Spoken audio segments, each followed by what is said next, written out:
കുരുത്തോല തൂക്കലും പ്രേക്ഷകന്റെ കാലിൻ്റെ ഇടയിൽ കൂടിയുള്ള രംഗപ്രവേശവും അല്ല നാടകം എന്ന്. ഗംഭീരങ്ങളായ ആത്മീയ സംഘർഷങ്ങളും കൊടുമ്പിരിക്കൊണ്ട രാഷ്ട്രീയ സാമൂഹ്യ സംഘർഷങ്ങളും ആവിഷ്കരിക്കുന്ന പരമകലയാണ് നാടകം. അതിലെല്ലാ കലകളും ഒന്നിക്കുന്നു.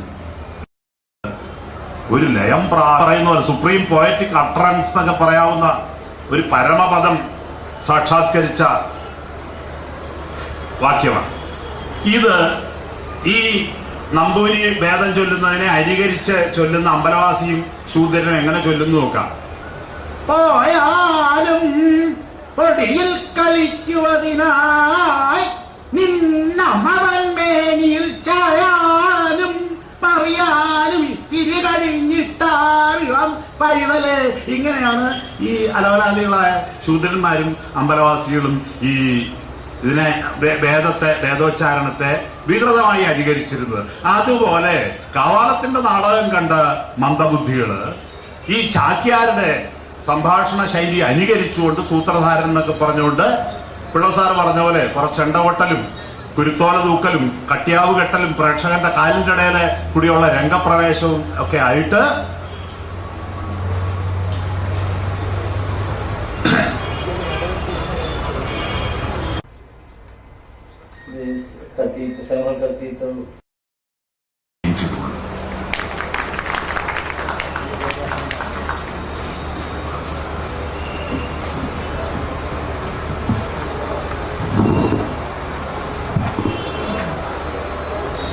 ബലമുള്ള ചാട്ടുകൾക്ക് ക്ഷാമമുള്ള ഇക്കാലത്ത് പിള്ളസാറിന്റെ നാടകങ്ങളുടെ സമ്പൂർണ്ണ സമാഹാരത്തിന്റെ പ്രകാശനം തീർത്തും ഉചിതമാണെന്ന് കരുതിക്കൊണ്ട് പുസ്തക പ്രകാശന ചടങ്ങിലേക്ക് കടക്കുകയാണ്. പ്രകാശനം ചെയ്യുന്നത് ശ്രീ ശ്രീനിവാസൻ, പുസ്തകം സ്വീകരിക്കുന്നത് ശ്രീ രഞ്ജിത്ത്.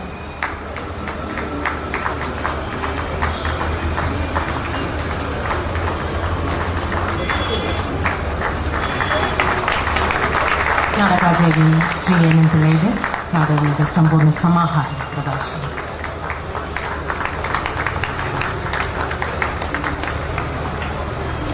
ഇപ്പോൾ നമ്മോട് സംസാരിക്കുന്നത് ശ്രീ ശ്രീനിവാസൻ.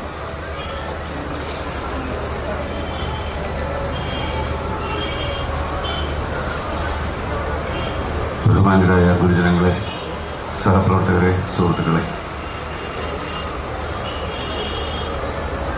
ശ്രീ ബാലേന്ദ്രൻ ചുള്ളിക്കാട്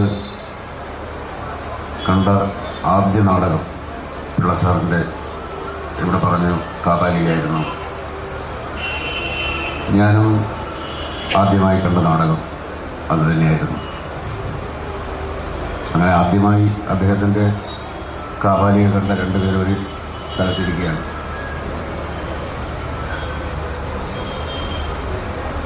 ഞാൻ വളരെ ചെറുപ്പത്തിൽ തന്നെ നാടകത്തിൽ എങ്ങനെ എത്തിപ്പെട്ട ഒരാളാണ്. ഏകദേശം ഒരു 6ാം ക്ലാസ്സിൽ പഠിക്കുമ്പോൾ തന്നെ നാടകത്തിൽ അഭിനയിച്ചു. പിന്നെ ചെറിയ ചെറിയ സ്കിറ്റുകൾ പോലെയുള്ള സാധനങ്ങൾ എഴുതി പ്രൈമറി സ്കൂളിൽ അവതരിപ്പിച്ചു. പിന്നെ ഹൈസ്കൂളിൽ പഠിക്കുന്ന കാലത്ത് ആ ഭാഗത്തുള്ള ചില പ്രൊഫഷണൽ നാടകങ്ങളിൽ കുട്ടികളുടെ റോളുകൾ അഭിനയിച്ചു. അങ്ങനെ ഞാൻ 10ാം ക്ലാസ്സിലെത്തുമ്പോഴേക്കും ഏകദേശം 50ഓളം നാടകങ്ങളിൽ എങ്ങനെയോ ഞാൻ അഭിനയിച്ചു. പിന്നീട് കോളേജിലെ എൻ്റെ ഹിസ്റ്ററി പ്രൊഫസറായിരുന്ന പ്രൊഫസർ അപ്പു നമ്പ്യാർ എന്ന് പറയുന്നയാൾ കോളേജിൽ ഞാൻ ചെയ്യാറുള്ള നാടകങ്ങളൊക്കെ ശ്രദ്ധിക്കാറുള്ള ഒരു അധ്യാപകനായിരുന്നു. അദ്ദേഹം നല്ലൊരു മദ്യപാനിയായിരുന്നു. തോന്നിയെടുത്ത് കിടക്കുകയും തോന്നുമ്പോൾ ക്ലാസ്സിൽ വരികയും ഒക്കെ ചെയ്തിരുന്ന ഒരാളായിരുന്നു. ഞാൻ നന്ദികേടല്ല സംസാരിക്കുന്നത്, ഒരു അവധൂതനെ പോലെയുള്ള ഒരു മനുഷ്യനായിരുന്നു അദ്ദേഹം. അദ്ദേഹം ആണ് നാടകത്തെ ഞാൻ അതുവരെ കണ്ടിരുന്ന കാഴ്ചയിൽ നിന്ന് മാറിക്കാണാനായി എന്നെ പ്രേരിപ്പിച്ചത്. ഹിസ്റ്ററി എന്ന വിഷയത്തിനും അപ്പുറത്ത് വായനയുടെ ഒരു വലിയ ലോകം അപ്പു നമ്പ്യാർ എന്ന് പറയുന്ന അധ്യാപകനുണ്ടായിരുന്നു.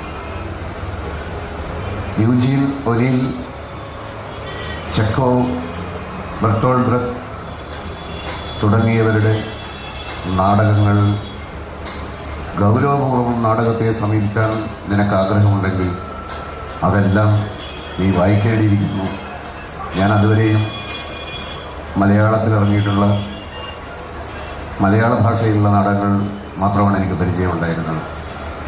അങ്ങനെ അപ്പോൾ അന്ന് ശരിക്കും പറഞ്ഞാൽ ഇംഗ്ലീഷിലുള്ള ആ പുസ്തകങ്ങൾ മുഴുവൻ വായിച്ച് ഗ്രഹിക്കാനുള്ള ഇംഗ്ലീഷ് എനിക്കില്ല, അത് ഇന്നുമില്ല, ദൈവം സഹായിച്ചു. പക്ഷെ ഞാൻ ഡിക്ഷണറികളുടെ സഹായത്തോടുകൂടി യൂജീൻ ഒനീലിൻ്റെയും ചെക്കോവിൻ്റെയും ബ്രെറ്റിൻ്റെയും നാടകങ്ങൾ ഞാൻ മനസ്സിലാക്കാൻ ശ്രമിച്ചു.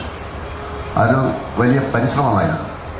എന്തിനു വേണ്ടിയാണ് ഞാൻ അന്നതൊക്കെ ചെയ്തത് എന്ന് പറഞ്ഞാൽ അദ്ദേഹം പറഞ്ഞതുകൊണ്ട്, അല്ലെങ്കിൽ നാടകത്തെ ഞാൻ സ്നേഹിച്ചിരുന്നതുകൊണ്ട്. അപ്പു നമ്പ്യാർ എന്ന് പറയുന്ന അധ്യാപകൻ തന്നെയാണ് എന്നോട് പറഞ്ഞത്, നീ ഹിസ്റ്ററിയും എക്കണോമിക്സും ഒന്നും പഠിച്ച് വെറുതെ നേരം കളയണ്ട. നീ ആദ്യമായി മനസ്സിലാക്കേണ്ടത് എന്ത് പ്രവൃത്തി ചെയ്യാനാണ് നിനക്ക്, എന്ത് പ്രവൃത്തിയോടാണ് സ്നേഹം, എന്ത് പ്രവൃത്തി ചെയ്യുമ്പോഴാണ് നിനക്ക് സന്തോഷമുണ്ടാവുക. ആ സന്തോഷമുണ്ടാകുന്ന പ്രവൃത്തി മാത്രമേ ജീവിതത്തിൽ ചെയ്യാവൂ, അല്ലെങ്കിൽ ജീവിതം നരകമായി പോകും. വർഷങ്ങൾക്ക് ശേഷം ഇംഗ്ലീഷിൽ ഒരു വാചകം ഞാൻ കണ്ടു. If you choose a job you love and you will never have to work a day in your life. നിങ്ങൾ സ്നേഹിക്കുന്ന ഒരു ജോലിയാണ് നിങ്ങൾ ചെയ്യുന്നതെങ്കിൽ അതൊരു ജോലിയായിട്ടേ നിങ്ങൾക്ക് അനുഭവപ്പെടുകയില്ല. ആ അപ്പു നമ്പ്യാർ പറഞ്ഞ അദ്ദേഹം പറഞ്ഞ കാര്യത്തെ അടിസ്ഥാനപ്പെടുത്തിയാണ് ഞാൻ ആദ്യമായി എന്നെപ്പറ്റി ചിന്തിച്ചത്. യഥാർത്ഥത്തിൽ എനിക്ക് എന്തിനോടാണ് സ്നേഹം? യഥാർത്ഥത്തിൽ എന്ത് ജോലി ചെയ്യുമ്പോഴാണ് എനിക്ക് സന്തോഷമുണ്ടാകുന്നത്? ശരിക്കും അന്ന് ഞാൻ ആലോചിച്ചിരുന്നത് തീർച്ചയായും നാടകരംഗത്ത് പ്രവർത്തിക്കുന്നതായിരിക്കും എനിക്ക് ഏറ്റവും സന്തോഷമുണ്ടാകുക. അതിനുവേണ്ടി തുടർന്ന് കോളേജ് വിദ്യാഭ്യാസത്തിന് ശേഷം തുടർന്ന് എന്ത് ചെയ്യണം എന്ന് ഞാൻ ആലോചിച്ചു. അതിനിടയിൽ ചില നാടകങ്ങൾ ഞാൻ എഴുതാറുണ്ടായിരുന്നു, ചില മത്സരങ്ങൾക്കൊക്കെ പോകാറുണ്ടായിരുന്നു. അങ്ങനെ നാഷണൽ സ്കൂൾ ഓഫ് ഡ്രാമ ഡൽഹിയിൽ പഠിക്കുന്നത് നന്നായിരിക്കും എന്നൊരു അറിവ് എനിക്ക് കിട്ടുകയും അതിനുവേണ്ടി ഞാൻ പരിശ്രമിക്കുകയും ചെയ്തു. എങ്ങനെയാണ് അവിടെ സീറ്റ് കിട്ടുക എന്നൊന്നും അറിയില്ല, എങ്കിലും അവിടുത്തെ അപേക്ഷാ ഫോറം വരുത്തിച്ചു. അതിൽ കേരളത്തിലെ ഒരു പ്രധാനപ്പെട്ട അറിയപ്പെടുന്ന റെക്കഗ്നൈസ്ഡ് ആയിട്ടുള്ള ഒരു നാടക പ്രവർത്തകൻ്റെ ഒരു റെക്കമെൻഡേഷൻ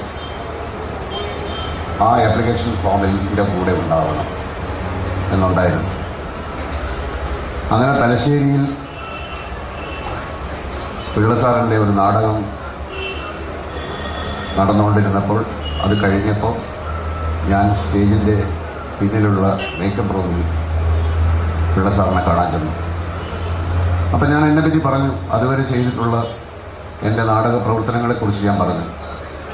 എനിക്ക് ചിലപ്പോൾ സ്കൂൾ ഓഫ് ഡ്രാമയിൽ ഒരു സീറ്റ് കിട്ടാൻ താങ്കളുടെ റെക്കമെൻഡേഷനിൽ ഇപ്പോൾ പ്രയോജനപ്പെട്ടേക്കും എന്ന് പറഞ്ഞപ്പോൾ ഞാൻ പറഞ്ഞതെല്ലാം കേട്ടതിന് ശേഷം അദ്ദേഹം എന്നോട് പറഞ്ഞു, നിങ്ങൾ തന്നെയാണ് ഇതൊക്കെ ചെയ്തത് എന്ന് നിങ്ങൾ പറയുന്നു, പക്ഷേ എനിക്കറിയില്ലല്ലോ നിങ്ങൾ എന്തൊക്കെ ചെയ്തു എന്ന് എനിക്ക് നേരിൽ ബോധ്യപ്പെട്ടാലല്ലേ എനിക്ക് നിങ്ങളെ റെക്കമെൻഡ് ചെയ്യാൻ പറ്റും. അന്ന് എനിക്ക് നിരാശ തോന്നിയെങ്കിലും പിൽക്കാലത്ത് എൻ്റെ അടുത്ത് സിനിമയിൽ അഭിനയിക്കാൻ ചാൻസ് ചോദിച്ചു വരുന്ന ആളുകളോട് ഞാൻ ഈ വാക്കുകൾ പറയാൻ തുടങ്ങി. ചില ആളുകൾ പറയും, എനിക്ക് നല്ല ആത്മവിശ്വാസമുണ്ട്, ഞാൻ ഗംഭീരമായിട്ട് അഭിനയിക്കും എന്നൊക്കെ പറയുമ്പോൾ ഞാൻ പറയും, ശരിയായിരിക്കും, നിങ്ങളുടെ കാര്യത്തിൽ നിങ്ങൾക്ക് നല്ല ആത്മവിശ്വാസമുണ്ട്, പക്ഷേ എനിക്ക് അറിയില്ലല്ലോ നിങ്ങൾ അഭിനയിക്കുകയോ ഇല്ലയോ. പിള്ളസാറിൻ്റെ അന്നത്തെ വാക്കുകൾ. പിൽക്കാലത്ത് പിള്ളസാറിൻ്റെ സമ്പൂർണ്ണ നാടകങ്ങൾ ഒരു പുസ്തക രൂപത്തിൽ ഇറങ്ങുമ്പോൾ അത് ഞാൻ പ്രകാശനം ചെയ്യാൻ ഇടയുണ്ട് എന്ന് അന്ന് പിള്ളസാർ അറിഞ്ഞിരുന്നെങ്കിൽ എനിക്ക് ആ റെക്കമെൻഡേഷൻ ലെറ്റർ തരുമായിരുന്നു. ഇതെന്നൊക്കെ പറയുന്നത് നിയോഗങ്ങൾ. നമ്മൾ നിയോഗങ്ങളിൽ വിശ്വസിക്കേണ്ടി വരും. ഇത് ഞാൻ വിജയരാഘവനോട് പറഞ്ഞിരുന്നോ? അല്ല, ഇത് വലിയൊരു സംഭവമൊന്നുമല്ല, പക്ഷേ ഇതൊരു സംഭവമായിരുന്നു. ഇത് സംഭവിച്ചതാണ്. ഞാൻ അദ്ദേഹത്തെ അന്ന് വീട്ടിൽ വെച്ച് കണ്ടപ്പോഴും ഞാൻ ഇത് പറഞ്ഞിട്ടില്ല. പറഞ്ഞൊരു കാര്യമില്ല. നാടകം എന്ന് പറയുന്നത്, ഇപ്പം നമ്മൾ നാടകത്തിലെ സംഭാഷണത്തെക്കുറിച്ച് ബാലേന്ദ്രൻ പറഞ്ഞു. സംഭാഷണം സിനിമയിലും നാടകത്തിലായാലും ജീവിതത്തിൽ പറയുന്ന സംഭാഷണങ്ങളാണ് സിനിമയിലും നാടകത്തിലും പറയുന്നത് എന്ന് വന്നാൽ അത് കാര്യമില്ലാത്ത കാര്യമാണ്. ആറ്റിക്കുറുക്കിയ സംഭാഷണങ്ങൾ, പെട്ടെന്ന് പ്രേക്ഷകന്റെ നെഞ്ചിലേക്ക് ചെന്ന് തട്ടുന്ന സംഭാഷണങ്ങൾ, അത് കൃത്രിമമായി നമ്മൾ ക്രിയേറ്റ് ചെയ്യുന്നത് തന്നെയാണ്. ജീവിതത്തിൽ നമ്മൾ ഒരുപാട് സംസാരിക്കും, ആവശ്യമില്ലാത്ത വാക്കുകൾ ഉപയോഗിക്കും.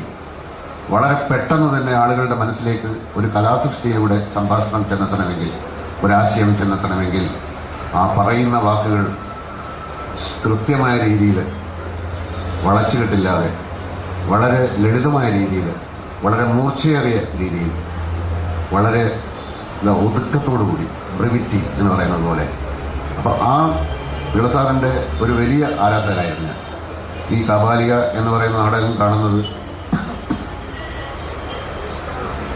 അന്നെനിക്ക് ആ നാടകം കാണാനുള്ള ടിക്കറ്റ് എടുക്കാൻ എൻ്റെ കയ്യിൽ പൈസ ഇല്ലായിരുന്നു. എൻ്റെ വീടിനടുത്തുള്ള മമ്മൂട്ടി ഹാജി എന്ന് പറയുന്ന ആൾ ഒരു കോംപ്ലിമെൻ്ററി പാസ് എനിക്ക് അവിചാരിതമായി ഒരു നാടകഭ്രാന്തനാണ് ഞാനെന്ന് അറിഞ്ഞതുകൊണ്ട് അദ്ദേഹം തന്നിട്ട് അങ്ങനെ കണ്ടതാണ്. ആദ്യത്തെ നാടകം കണ്ടപ്പോൾ തന്നെ, ഈ കാബാലിക എന്ന് പറയുന്ന നാടകം കണ്ടപ്പോൾ തന്നെ ലവ് അറ്റ് ഫസ്റ്റ് സൈറ്റ് എന്ന് പറയുന്നത് പോലുള്ള ഒരു അടുപ്പമാണ് പിള്ളസാറിനോടും അദ്ദേഹം പറഞ്ഞ സംഭാഷണങ്ങളോടും ആ നാടകത്തിൽ കഥാപാത്രങ്ങൾ സംസാരിക്കുന്നതിനോടും എനിക്ക് തോന്നിയത്.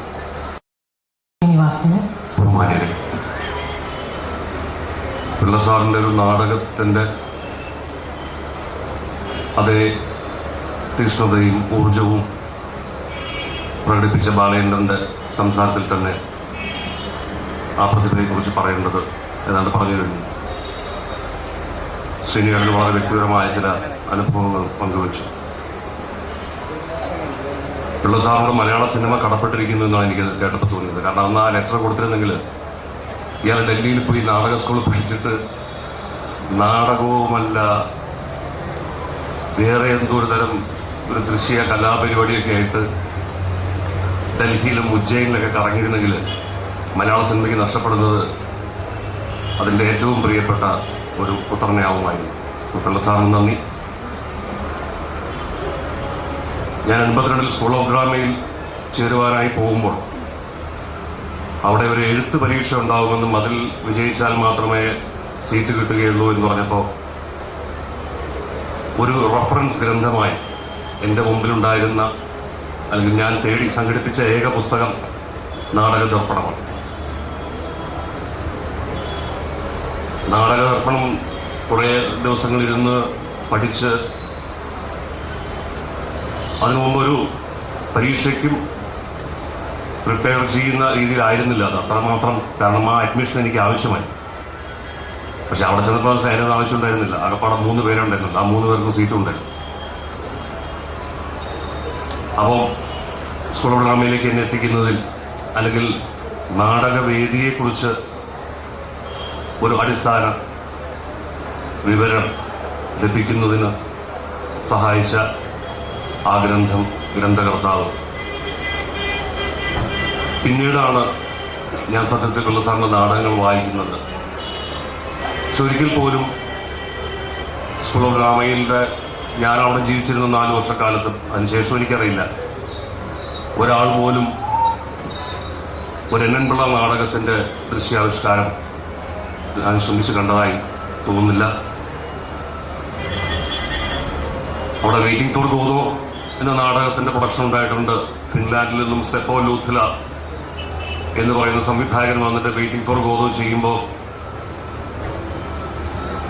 റിഹേഴ്സലൊക്കെ സ്റ്റാർട്ട് ചെയ്യുന്നതിന് മുമ്പ്, പ്ലേ റീഡിങ്ങിന് മുമ്പ് അദ്ദേഹം എല്ലാവരെയും വിളിച്ചുകൂട്ടി ചോദിച്ചൊരു ചോദ്യം, ഈ നാടകം ഇവിടെ അവതരിപ്പിക്കേണ്ടതുണ്ട് എന്ന് തന്നെയാണോ നിങ്ങളെല്ലാവരും കരുതുന്നത്? ആർക്കെങ്കിലും വിരുദ്ധ അഭിപ്രായമുണ്ടോ എന്ന് ചോദിച്ചു. ശങ്കരപ്രസാദിന്റെ തീക്ഷ്ണമായ കണ്ണുകളിലേക്ക് നോക്കാതെ അല്ലെങ്കിൽ അതിനെ മറികടന്നുകൊണ്ട് ഞാൻ കൈവക്കിയിട്ട് പറഞ്ഞു എനിക്കൊരു അഭിപ്രായം ഉണ്ടെന്നു. അപ്പം ഞാൻ എന്തെങ്കിലും കുഴപ്പം പറയുന്നു സാറിന് അറിയാൻ വരുന്നു, സാറൊന്നും അലേർട്ടായി. അപ്പോൾ സെപ്പ പറഞ്ഞ് പറയാൻ ഞാൻ പറഞ്ഞു ഈ അബ്സേർഡിറ്റി അനുഭവിച്ച് തുടങ്ങിയിട്ടില്ല ഇവിടുത്തെ സോഷ്യോ സെക്ടർ. ഇവിടെ റിയലിസ്റ്റിക്കായ നാടകങ്ങളുടെ അവതരണത്തിന്റെ പോലും ഒരു പടവ് അല്ലെങ്കിൽ ആ ഒരു തലം പോലും പിന്നിട്ടിട്ടില്ല മലയാളത്തിലെ രംഗഭാഷ എന്ന് ഞാൻ പറഞ്ഞു. സെപ്പോ അതിന് 100% എന്നോട് പിന്തുണയ്ക്കുകയും സാറിന് ടെൻഷനായി. കാരണം യൂണിവേഴ്സിറ്റി എടുത്ത് ഈ പ്രപ്പോസലൊക്കെ വെച്ച് ഇയാളെ ഫിൻലാൻഡിൽ നിന്ന് കൊണ്ടുവന്നതാണ്. ഇയാൾ ചിലപ്പം ശരി ഒരാളങ്ങനെ പ്രശ്നത്തിലേക്ക് നമുക്കിത് വേണ്ടാതെ തിരിച്ചു പോയാൽ വലിയ കുഴപ്പം. പിന്നെ സാറിൻ്റെ ഒരു നോട്ടം കൂടെ ഇരുത്തി ോട് ഇതിൻ്റെ പുറകിൽ നിൽക്കുന്ന മറ്റൊരു ചാലകശക്തിയായ ശ്രീ വിജയരാഘവനോട് നന്ദി പറയുന്നു. നമസ്കാരം. നന്ദി ശ്രീ രഞ്ജിത്ത്. ഇപ്പോൾ നമ്മോട് സംസാരിക്കുന്നത് നാടകാധ്യാപകനും തിരക്കഥാകൃത്തും ഒക്കെയായ ശ്രീ പി ബാലചന്ദ്രനാണ്. അദ്ദേഹത്തെ സ്നേഹപൂർവ്വം ക്ഷണിക്കുന്നു.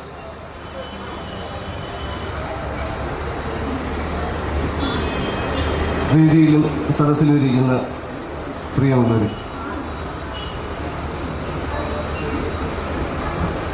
എനിക്ക് മുമ്പ് സംസാരിച്ചവർക്ക് പറഞ്ഞ പോലെ തന്നെ ഞാനും ഈ നാടകത്തോട് ആഭിമുഖ്യം പുലർത്തി അതിൻ്റെ പല അരങ്ങുകളും അന്വേഷിച്ച് നടന്ന കാലത്ത്, അതായത് ഒരു 68-70 ആ ഒരു കാലഘട്ടത്തിൽ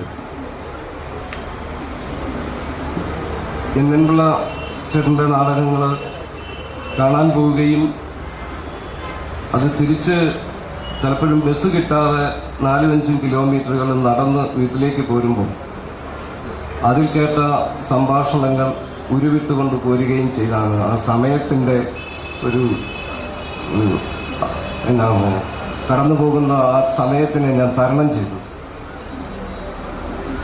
പലപ്പോഴും അദ്ദേഹത്തെ ഞാൻ ഇമിറ്റേറ്റ് ചെയ്യാൻ, മിമിക്രി ചെയ്യാൻ ശ്രമിക്കുകയും എൻ്റെ സുഹൃത്തുക്കളുടെ മുമ്പിൽ ഞാൻ അത് അതേപടി പല നാടകങ്ങളും പ്രത്യേകിച്ച് എന്നൻപിള്ള ചേട്ടനെ തന്നെ മിമിക്രി ചെയ്ത് കാണിക്കുകയും ചെയ്തപ്പോൾ അവരെന്നോട് പറഞ്ഞു, എങ്കിൽ പിന്നെ നീ ഒരു പ്രാവശ്യം പോയിട്ട് എന്നൻപിള്ളയുടെ മുമ്പിൽ തന്നെ ഇതൊന്ന് അവതരിപ്പിച്ചുകൂടെയെന്ന് പറഞ്ഞു. ഞാൻ പേടിച്ച് ഒരു പ്രാവശ്യം അവിടെ ഞാൻ ശാസ്താംകോട്ടക്കാരനാണ്. അവിടെ കാരാളിമുക്ക് എന്ന് പറയുന്ന ഒരു സ്ഥലത്തൊരു ഈ നാടകം കളിക്കാൻ വന്നപ്പോൾ ഞാൻ അദ്ദേഹത്തെ ഈ കാബാലിക എന്നുള്ള നാടകത്തിൽ ആദ്യത്തെ ഫസ്റ്റ് ഭാഗത്ത് അദ്ദേഹത്തിന് പ്രത്യക്ഷപ്പെടേണ്ട, 2ാം ഭാഗത്തിൽ പ്രത്യക്ഷപ്പെട്ടാണ്. അപ്പോൾ ആദ്യ ഭാഗത്ത് വളരെ സമയം കിട്ടും. ആ അവസരം നോക്കി അവിടെ പോയി ഞാനിങ്ങനെ ഭയന്ന് വരച്ചൊക്കെ അദ്ദേഹത്തെ ഇമിറ്റേറ്റ് ചെയ്ത് കാണിച്ചപ്പം അദ്ദേഹം വളരെ സന്തോഷവാനാവുകയും അദ്ദേഹത്തിൻ്റെ ഇഡിയോസിൻക്രസീസ് എല്ലാം നമ്മൾ ആവിഷ്കരിക്കുമ്പോൾ അതൊക്കെ സന്തോഷിക്കുകയും ചെയ്തു. സദസ്സിലിരിക്കുന്ന ബഹുമാന വ്യക്തികൾക്കും എല്ലാവർക്കും നമസ്കാരം. ഈ വെബ്സൈറ്റ് ഡെവലപ്പ് ചെയ്യുന്നതിൽ വളരെ ചെറിയൊരു പങ്ക് വഹിച്ചു എന്ന ഒരു കാര്യം മാത്രമാണ് ഈ വേദിയിൽ ഈ മാന്യ വ്യക്തികളോടൊപ്പം പങ്കിടാനും നിങ്ങളോട് സംസാരിക്കാനുമുള്ള ഒരേ ഒരു യോഗ്യത. അതുകൊണ്ട് തന്നെ ശ്രീ എന്നൻപിള്ളയെ കുറിച്ചോ അദ്ദേഹത്തിന്റെ സംഭാവനകളെ കുറിച്ചോ കൂടുതൽ വിവരിക്കാനോ അതിനെക്കുറിച്ച് കൂടുതൽ വിശദീകരിക്കാനോ ഞാൻ എന്താണെങ്കിലും തുനിയുന്നില്ല. അതിന് തീർച്ചയായിട്ടും വളരെ ബഹുമാനപ്പെട്ട വ്യക്തികൾ അതിനെക്കുറിച്ച് വളരെ വിശദമായിട്ട് സംസാരിച്ചിരിക്കുന്നു. അദ്ദേഹത്തിന്റെ മകനായ ശ്രീ വിജയരാഘവനും ഈ വേദിയിലുണ്ട്. ഈ ഒരു വെബ്സൈറ്റിനെ കുറിച്ച് മാത്രം ഇത് ഡെവലപ്പ് ചെയ്യുന്ന സമയത്ത് ഇതിൽ ചെറിയ തോതിലുള്ള കോൺട്രിബ്യൂഷൻ ചെയ്യും പക്ഷെ അതിനേക്കാൾ ഉപരിയായി ഈ വെബ്സൈറ്റ് ഡെവലപ്പ് ചെയ്യുന്നതിന് മുൻകൈ എടുക്കുകയും ഈ വെബ്സൈറ്റ് ഡെവലപ്പ് ചെയ്യുന്നതിൽ വളരെ ക്രിയേറ്റീവായിട്ടുള്ള കോൺട്രിബ്യൂഷൻ മിസ്റ്റർ വിജയരാഘവനെ കൂടാതെ അദ്ദേഹത്തിന് ഈ ശ്രീ എന്നൻപിള്ളയുടെ പൗത്രന്മാരായ ശ്രീ മിഥുൻ ബാബുവിനെയും ദേവദേവനെയും ഇതിൽ സ്മരിച്ചുകൊള്ളുന്നു. കൂടാതെ ഈ വെബ്സൈറ്റ് ഡെവലപ്പ് ചെയ്യുന്നതിന് ഞങ്ങളെ സഹായിച്ച ശ്രീ സീനു നവാസ് എന്ന 2 ടെക്നോ പാർക്കിലെ ഉദ്യോഗസ്ഥരെയും ഈ വേദിയിൽ നന്ദിയോടെ സ്മരിച്ചുകൊള്ളുന്നു. ഇത് ശ്രീ എന്നൻപിള്ളയെ കുറിച്ച് അറിയുന്നതിന് ഇന്നത്തെ തലമുറയ്ക്ക് ആകെപ്പാടെ പുതിയ തലമുറ അറിയപ്പെടുന്ന അദ്ദേഹത്തെ കൂടുതലും അറിയപ്പെടുന്നത് ഒരു സിനിമാ നടൻ, അല്ലെങ്കിൽ ഗോഡ് ഫാദർ എന്നൊരു സിനിമയിലൂടെ ഒരു കൂടുതലായ ഒരു സിനിമാ നടൻ എന്നുള്ള രീതിയിലാണ് അദ്ദേഹത്തെ. ഒരുപക്ഷെ അദ്ദേഹത്തിന്റെ പ്രതിഭ അറിയുന്നത് ഇതിനേക്കാട്ടിലും കൂടുതലായിട്ട് അദ്ദേഹത്തിന്റെ നാടകത്തിനോടുള്ള സംഭാവനകളും മറ്റ് നാടകം കൂടാതെ തന്നെ അദ്ദേഹം രചിച്ചിട്ടുള്ള മറ്റ് കൃതികളുമായിരിക്കാം. ഇതിനെക്കുറിച്ച് അറിയുന്നതിന് സാധാരണഗതിയിൽ ഇന്നത്തെ ഒരു ജനത നോക്കുന്നത്, എന്തിനെക്കുറിച്ച് അറിയുന്നതിന് നോക്കുന്നത് ഇന്റർനെറ്റ് എന്ന് പറയുന്ന ഒരു വിശാലമായ ക്യാൻവാസിലേക്കാണ്.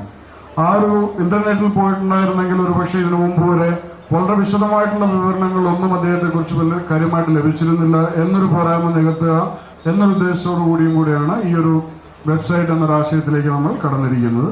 ഇതിൽ പ്രമുഖമായിട്ടും അദ്ദേഹത്തിനെ കുറിച്ചിട്ടുള്ള അദ്ദേഹത്തിന്റെ ഒരു ബയോഗ്രഫി, അല്ലെങ്കിൽ അദ്ദേഹത്തിന്റെ ഫാമിലിയെ കുറിച്ചുള്ള വിവരണങ്ങൾ, അതല്ലെങ്കിൽ അദ്ദേഹത്തിന്റെ കൃതികളെ കുറിച്ചുള്ള വിവരണങ്ങൾ. പലർക്കും അറിയാവുന്നത്, ഇന്നത്തെ തലമുറയ്ക്ക് പ്രത്യേകിച്ചും അറിയാവുന്ന വളരെ ചുരുങ്ങിയ അദ്ദേഹത്തിന്റെ കൃതികളെ കുറിച്ച് മാത്രമാണ്. എന്നാൽ അദ്ദേഹം പ്രസിദ്ധീകരിച്ചിട്ടുള്ളതും അഭിനയിച്ചിട്ടുള്ളതുമായിട്ടുള്ള കൃതികളും, അതുകൂടാതെ അദ്ദേഹം എഴുതിയതിനു ശേഷം പ്രസിദ്ധീകരിക്കേണ്ട എന്ന് അദ്ദേഹം തന്നെ തീരുമാനിച്ചിട്ടുള്ളതുമായിട്ടുള്ള കൃതികളും വളരെ ഉണ്ട്.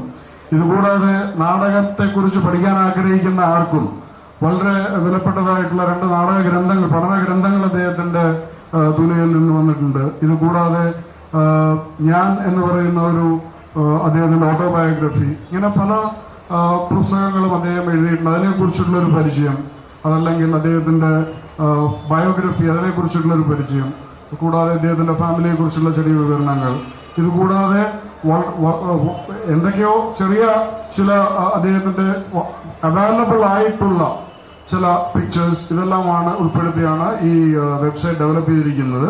ഇതിൽ തീർച്ചയായിട്ടും മുമ്പോട്ട് പോകുമ്പോൾ ഇതിനെക്കാട്ടിലും കൂടുതൽ വളരെ കഴിയുന്ന രീതിയിൽ ഇതിന്റെ കണ്ടന്റ് ഡെവലപ്പ് ചെയ്യാനും ഇത് ഇംപ്രൂവ് ചെയ്യാനുമുള്ള ശ്രമം ഞങ്ങളുടെ ഭാഗത്ത് ഉണ്ടായിരിക്കുന്നതാണ്. ഇത് ആ വെബ്സൈറ്റിൽ തന്നെ പറയുന്നത് പോലെ തന്നെ ഇത് ഈ ഒരു it's only A small tribute to the and a minute sketch of the supreme genius. അതല്ലാതെ ഇത് അദ്ദേഹത്തെക്കുറിച്ച് പൂർണ്ണമായിട്ടുള്ളൊരു വിവരണം തരുന്നതിന് അത് അനുഭവിച്ചറിയുക തന്നെ വേണം. അതല്ലാതെ ഒരു വെബ്സൈറ്റിൽ നിന്ന് കിട്ടുന്ന അതേപോലൊരു ബഹുമ പ്രതിഭയെ കുറിച്ചുള്ള പൂർണ്ണമായ വിവരണം ലഭിക്കുമെന്ന് തോന്നുന്നില്ല. എന്നാൽ കൂടിയും അദ്ദേഹത്തെ കഴിയാവുന്ന രീതിയിൽ കേരളത്തിലുള്ള ജനങ്ങളും ഇന്ത്യയിലുള്ളതും അല്ലെങ്കിൽ ഇന്ത്യക്ക് വെളിയിലുള്ളതുമായിട്ടുള്ള ജനങ്ങളെ അദ്ദേഹത്തെ അറിയാൻ ആഗ്രഹിക്കുന്ന ജനങ്ങൾക്കുള്ള ഒരു ഉപകരണം മാത്രമാണ്. അതിനെ കൂടുതലായിട്ട് ഇതിന്റെ ഡെവലപ്മെന്റ്സും മറ്റു കാര്യങ്ങളും ഇത് മുമ്പോട്ട് പോകുന്ന സമയങ്ങളിൽ കൂടുതലായിട്ടും ഇതിനെക്കുറിച്ച് ലഭ്യമായിരിക്കുന്നതായിരിക്കും. ഇത്രയും പറഞ്ഞുകൊണ്ട് അടുത്ത ഇതിലേക്ക് കിടക്കുന്നതിനായി താങ്ക് യു.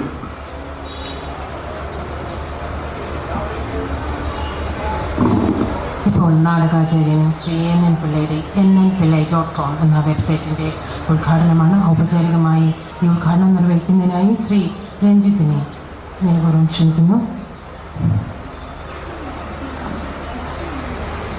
ഒപ്പം നമ്മുടെ വിശിഷ്ടാതിഥികളെല്ലാവരും തന്നെ ഈ വെബ്സൈറ്റ് ഉദ്ഘാടന ചടങ്ങിൽ പങ്കുചേരുകയാണ്.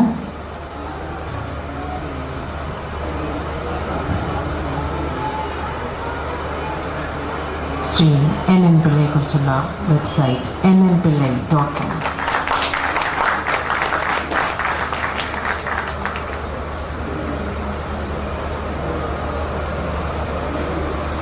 പുതിയ തലമുറയ്ക്ക് അദ്ദേഹത്തെക്കുറിച്ച് അറിയുവാനായി ഏറെ സഹായകമാകും എന്ന പ്രതീക്ഷയിൽ nnpillai.com.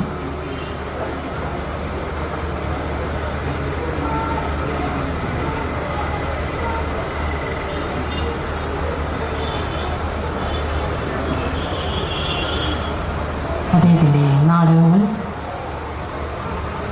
ഫോട്ടോഗ്രാഫുകൾ,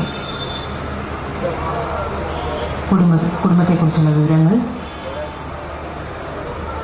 എന്നിവ ഈ വെബ്സൈറ്റിൽ ലഭ്യമാണ്.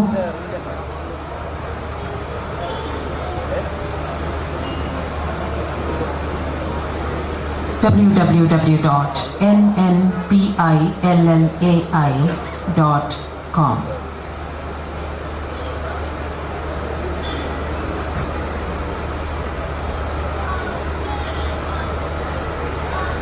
അദ്ദേഹത്തിൻ്റെ ചെറുപ്പകാലത്തെ ഫോട്ടോസ് അവൈലബിൾ ആണ്.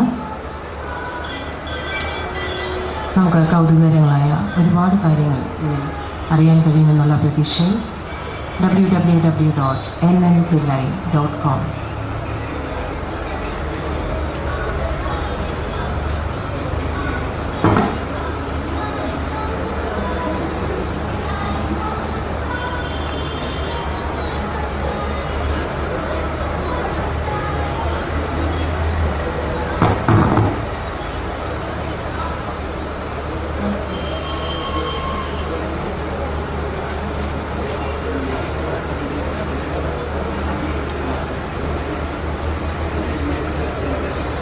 വെബ്സൈറ്റിൻ്റെ ഔപചാരികമായ ഉദ്ഘാടനത്തിന് ശേഷം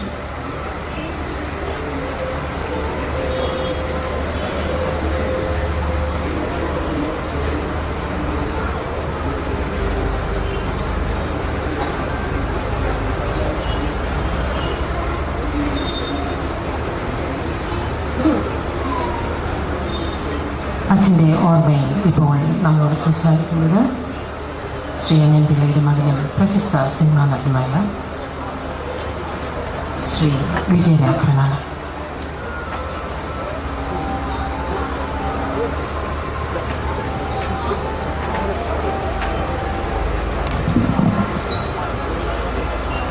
വേദിയിലിരിക്കുന്ന ബഹുമാന്യരെ, സുഹൃത്തുക്കളെ, എൻ്റെ ജീവിതത്തിൽ എനിക്ക് ഏറ്റവും സന്തോഷമുള്ളൊരു ദിവസമാണെന്ന്. കാരണം അച്ഛൻ്റെ വലിയ ആഗ്രഹങ്ങളിലൊന്നായിരുന്നു അച്ഛൻ എഴുതിയ നാടകങ്ങളെല്ലാം ചേർത്ത് ഒരു സമാഹാരം പ്രസിദ്ധീകരിക്കണമെന്ന്. അച്ഛൻ ജീവിച്ചിരുന്ന കാലത്ത് പലപ്പോഴും അതിനുവേണ്ടി ശ്രമിച്ചിട്ടുണ്ട്. അപ്പം പലരും പറയും ഈ നാടകങ്ങൾ അവതരിപ്പിക്കുന്നത് ക്ലബ്ബുകളോ അങ്ങനെ സംഘടനകളൊക്കെ ആയിരിക്കും, അപ്പോൾ അവരെ ഏതെങ്കിലും ഒരു നാടകമായിരിക്കും ഉദ്ദേശിക്കുന്നത്. അപ്പോൾ ആ ഒരു നാടകം അവതരിപ്പിക്കാൻ വേണ്ടി ഇത്രയും നാടകങ്ങൾ ഒന്നിച്ച് വാങ്ങുമോ? അപ്പോൾ അങ്ങനെ ഒരു സംശയം തോന്നി പലപ്പോഴും ഈ ഉദ്യമത്തിൽ നിന്ന് അച്ഛൻ പിന്മാറി. മരിക്കുന്നതിന് മുമ്പായിട്ട് എന്നോട് പറഞ്ഞു, എന്നെങ്കിലും നിനക്ക് പറ്റുകയാണെങ്കിൽ ഈ പുസ്തകമൊന്നും പ്രസിദ്ധീകരിച്ചാൽ കൊള്ളാം, ഈ നാടകങ്ങൾ. അങ്ങനെ ഞാനൊരു അച്ഛൻ്റെ ഏകാംഗ നാടകം 23 ഏകാംഗ നാടകങ്ങളാണ് അച്ഛനെ ആകെ എഴുതിയിട്ടുള്ളത്. അതെല്ലാം കൂടെ 2 വോളിയമായിട്ട് ഒരു 5-8 മാസം മുമ്പ് പ്രസിദ്ധീകരിച്ചിരുന്നു. മശകോപനിഷത്തും 10 ഏകാംഗ നാടകങ്ങളും പിന്നെ ഗുഡ് നൈറ്റും 11 ഏകാംഗ നാടകങ്ങളും, ഈ പേരിൽ 2 പുസ്തകമായിട്ട് എല്ലാ ഏകാംഗ നാടകങ്ങളും. അങ്ങനെ ഈ നാടകം ഒന്നിച്ച് പ്രസിദ്ധീകരിക്കുന്നതിനെ പറ്റി ഞാൻ ആലോചിച്ചു. അങ്ങനെ ഞാൻ രവിയോട് എൻ്റെ ആഗ്രഹം പറഞ്ഞു. രവി പറഞ്ഞു, ഒട്ടും അധൈര്യം വേണ്ട, ഞാനുണ്ട്. അങ്ങനെയാണ് ഈ പുസ്തകം ഇങ്ങനെ പ്രകാശനം ചെയ്യാൻ വേണ്ടി ഞാൻ തീരുമാനിച്ചത്. അച്ഛൻ എഴുതിയ നാടകങ്ങൾ ആദ്യമായിട്ട് പ്രസിദ്ധീകരിച്ചത് ആത്മബലി എന്ന നാടകമാണ്. അത് 1962 എഴുതിയതാണ്. പ്രസിദ്ധീകരിച്ചത് 65-ലാണ്. അങ്ങനെ അച്ഛൻ എഴുതിയ ഒരു പുസ്തകം ആദ്യമായിട്ട് പ്രസിദ്ധീകരിക്കുന്നു. അന്ന് സാഹിത്യ പ്രവർത്തക സഹകരണ സംഘമാണ് അത് പബ്ലിഷ് ചെയ്തത്. അതിൻ്റെ ഞാനിപ്പോഴും ഓർക്കുന്നു, 10 കോപ്പികൾ കിട്ടി കോംപ്ലിമെൻ്ററി. ഈ 10 കോപ്പിയും അതൊരു കെട്ടായിട്ട് വീട്ടിൽ കൊണ്ടുവന്നു. അന്നത്തെ അച്ഛൻ്റെ മുഖം എനിക്ക് ഇപ്പോൾ ഓർമ്മയുണ്ട്. എന്തൊരു സന്തോഷമായിരുന്നു. അതപ്പോൾ തന്നെ അവിടെ വെച്ച് തന്നെ പൊട്ടിച്ചു. ഞങ്ങളെല്ലാം കാണിച്ചു, കണ്ടോ. എന്നിട്ട് അതിൽ പുസ്തകം എടുത്ത് തിരിച്ചു മറിച്ച് നോക്കുന്നു. ഇപ്പം എനിക്കറിയാം, ചില കുട്ടികൾ കളിപ്പാട്ടം കിട്ടുമ്പം എത്ര കൗതുകത്തോടെയായിരിക്കും നോക്കുന്നത്. ആ ഭാവമായിരുന്നു നമ്മുടെ മുഖത്ത്. അതിൽ ഒരു പുസ്തകം എടുത്ത് ഓരോ പേജും മറിച്ച് ആ ഒറ്റ ഇരിപ്പിരുന്ന പുസ്തകം മുഴുവൻ വായിച്ചു തീർത്തു. ഈ വായിക്കുന്ന ഇടയ്ക്ക് കേൾക്കാം ഇങ്ങനെയൊക്കെ ചില ശബ്ദങ്ങൾ, അത് ചില കുത്ത് കോമയൊക്കെ മാറി വീണു. അതാണ് കുഴപ്പം. വളരെയധികം, അതായത് അച്ഛന് പുസ്തകങ്ങളായിരുന്നു ജീവിതത്തിലെ ഏറ്റവും ഇഷ്ടമുള്ള ഒരു വസ്തു. അച്ഛൻ്റെ പുസ്തകത്തിൽ ഒരാൾ തൊടുന്ന ഒരു വലിയ ലൈബ്രറി ഉണ്ട്. ഇപ്പോഴും ആ ലൈബ്രറി വീട്ടിലുണ്ട്. അച്ഛന് ഏറ്റവും കൂടുതൽ ഇഷ്ടപ്പെട്ടിരുന്ന പുസ്തകങ്ങളാണ്. മിക്കവാറും നാടക സംബന്ധമായ ഒരുപാട് ഗ്രന്ഥങ്ങൾ അതിലുണ്ട്. ഒരു പുസ്തകത്തിൽ ഒരാൾ തൊടുന്നത് പോലും ഇഷ്ടമായിരുന്നില്ല. വളരെയധികം പുസ്തകങ്ങൾ സൂക്ഷിച്ചു വെച്ചു. ബാക്കി എന്ത് വേണമെങ്കിലും ആർക്കും കൊടുക്കും, പക്ഷേ പുസ്തകം ആർക്കും കൊടുത്ത് ഞാൻ എൻ്റെ അറിവിലില്ല. അങ്ങനെയുള്ള അച്ഛന് ഈ ഒരു പുസ്തകം ഇങ്ങനെ പ്രസിദ്ധീകരിക്കാൻ സാധിച്ചത് എനിക്ക് വളരെ സന്തോഷമുണ്ട്. ഇത് അച്ഛൻ എവിടെ ഇരുന്നെങ്കിലും ഇത് കാണുന്നുണ്ടാവും തീർച്ചയായും. ഇത് ഇങ്ങനെ പ്രകാശനം ചെയ്യാൻ വേണ്ടി ഞാൻ ആദ്യമായിട്ട് രവി എന്നോട് പറഞ്ഞു. ഇതിനെല്ലാം സഹായിച്ചത് രവിയെ, എനിക്ക് വാക്കുകളിൽ രവിയോട് നന്ദി പറയാം. പിന്നെ ഞാൻ ഇതിൻ്റെ ഉദ്ഘാടനം ചടങ്ങ് നിർവഹിക്കാൻ വേണ്ടി ശ്രീനിവാസൻ, രഞ്ജിത്ത്, ബാലചന്ദ്രൻ ചുള്ളിക്കാട് ഇതെല്ലാം എൻ്റെ വളരെ അടുത്ത സുഹൃത്തുക്കളാണ്. സിനിമാ ബന്ധമല്ല, അല്ലാതുള്ള ബന്ധമാണ്. ഞാൻ ഇവരെ എല്ലാവരെയും വിളിച്ചപ്പോഴും ആരും തന്നെ എന്നാൽ നോക്കട്ടെ, അല്ലെങ്കിൽ ഞാൻ നാളെ പറയാം എന്നാൽ ആരും പറഞ്ഞില്ല. എന്നാ ഇത് ഡേറ്റ്? അപ്പം ഞാൻ പറഞ്ഞു മിക്കവാറും ഫെബ്രുവരി 4-ാം തീയതി ആയിരിക്കും. അപ്പോൾ തീരുമാനിച്ചത് അറിയിച്ചാൽ മതി. അങ്ങനെ എല്ലാവരും ഒരേ സ്വരത്തിൽ എന്നത് സമ്മതിച്ച് ഇവിടെ എത്തി. അവരോടുള്ള നന്ദി പറയാൻ എനിക്ക് വാക്കുകളില്ല. മാത്രമല്ല ഇവിടെ ഇപ്പോൾ ഈ ചടങ്ങിൽ പങ്കെടുത്ത നിങ്ങൾ ഓരോരുത്തരോടും എൻ്റെ നന്ദി. ഈ പുസ്തകം പ്രസിദ്ധീകരിക്കാൻ വേണ്ടി എൻ്റെ പിന്നിൽ പ്രവർത്തിച്ച DC പ്രസ്സിലെ എല്ലാവരോടും എൻ്റെ നന്ദി. നമസ്കാരം.